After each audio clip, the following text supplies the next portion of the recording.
जय श्री राम। 14 जनवरी 2023 को सभी भाई एवं बहनों को मकर संक्रांति की हार्दिक बधाई एवं शुभकामनाएं। मकर संक्रांति का त्यौहार हम हर साल बड़ी धूम से मनाते हैं। इस दिन सभी लोग प्रातः सूर्योदय होने से पहले जागकर स्नान करते हैं। तत्पश्चात अपने घरों में दान पुण्य आदि का कार्य करते हैं। ये बहुत पवित्र दिन है। इसको 14 जनवरी या 15 जनवरी को ही हर साल मनाया जाता है। जब सूर्य उत्तर दिशा की ओर गमन करते हुए मकर राशि से मिथुन राशि तक का भ्रमण करते हैं, उसे उत्तरायण कहते हैं। और जब दक्षिण दिशा की ओर से कर्क राशि से धन राशि तक का भ्रमण होता है, उसे दक्षिणायन कहते हैं। वर्ष में सूर्य गमन के ये दो समय होते हैं। इसमें सबसे पवित्र जो है उत्तरायण है। भगवत पुराण में ऐसा कहा गया है कि किसी शख्स की मृत्यु उत्तरायण में होती है, वो बहुत भाग्यशाली और पिछले जन्म के अच्छे किए हुए कर्मों के अनुसार ही इस व्यक्ति की मृत्यु जो है उत्तरायण में होती है।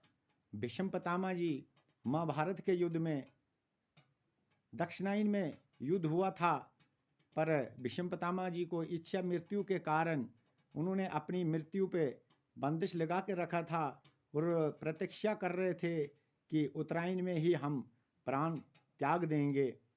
तो भगवान भीष्म पितामह जी ने उत्तरायण में अपने प्राण त्याग दिए थे।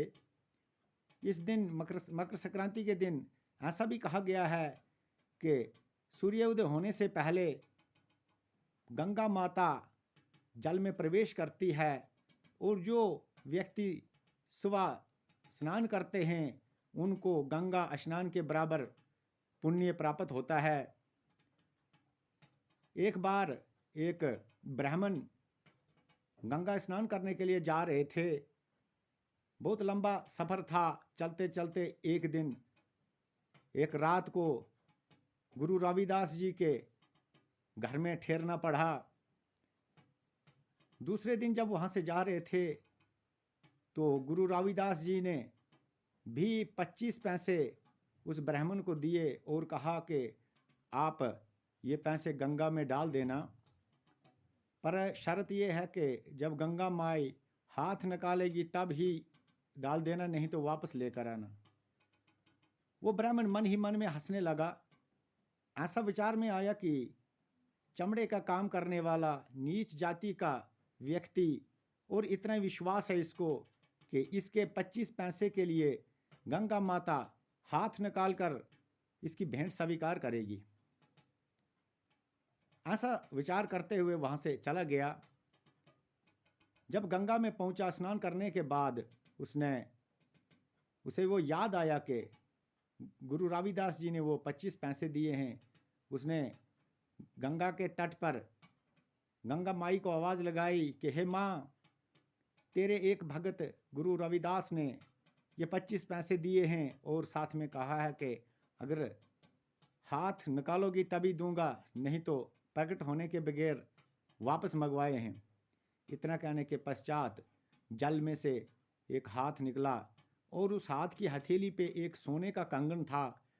आकाशवाणी हुई कि ये कंगन मेरी तरफ से उस रविदास जी को देना, और वो 25 पैसे उसने वहाँ डाल दिए। ब्राह्मण को लालच हुआ, वो सोने का कंगन था। वो जल्दी ही एक सुनार के पास गया और कहा कि जैसा ये कंगन है ऐसा ही एक पित्तल का कंगन बनाकर मुझे दे दीजिए।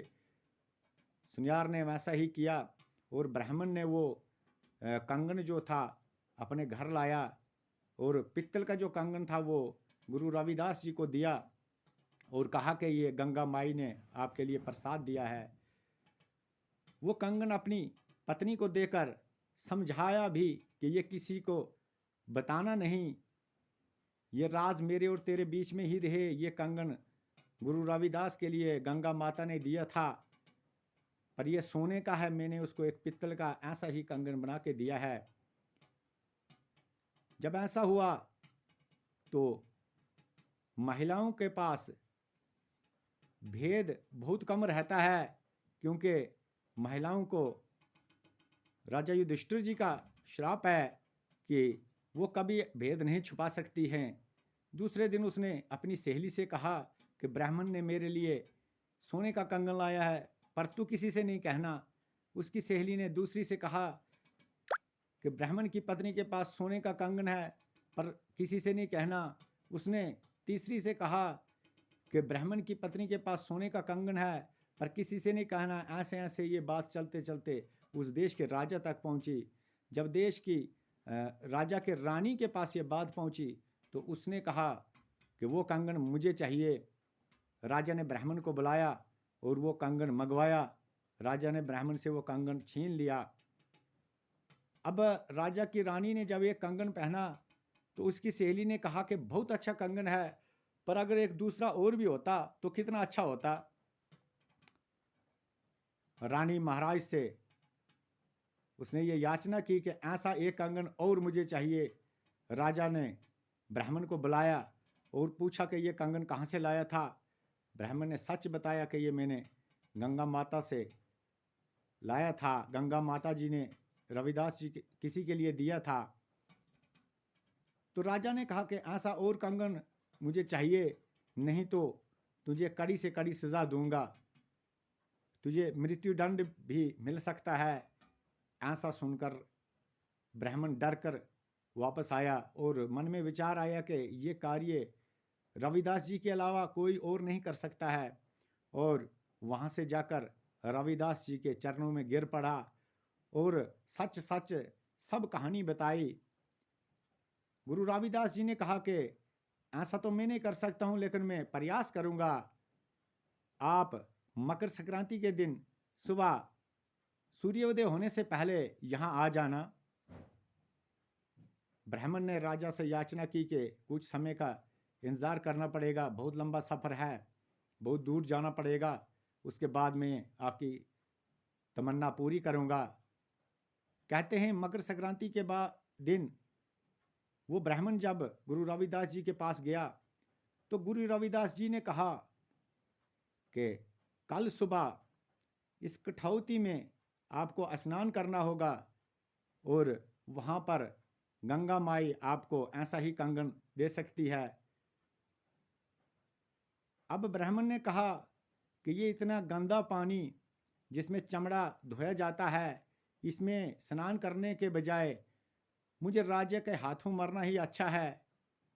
तब गुरु रविदास जी ने कहा कि अगर आप स्नान नहीं कर सकते हो तो हाथ, मुंह और पाँव इसमें धो लीजिए। ऐसा करने के पश्चात ज्यों ही उस राजा ने, उस ब्राह्मण ने उस कठौती में हाथ धोए तो उस पानी को उबाल आया और वहाँ वैसा ही एक और कंगन प्राप्त हुआ। कहते हैं मन चंगा तो कठौती में गंगा। ऐसा हमारी संस्कृति में प्राचीन ज़माने से होता आ रहा है और वो कंगन लेकर उस राजा ने अपनी और अपनी पत्नी की जान बचाई।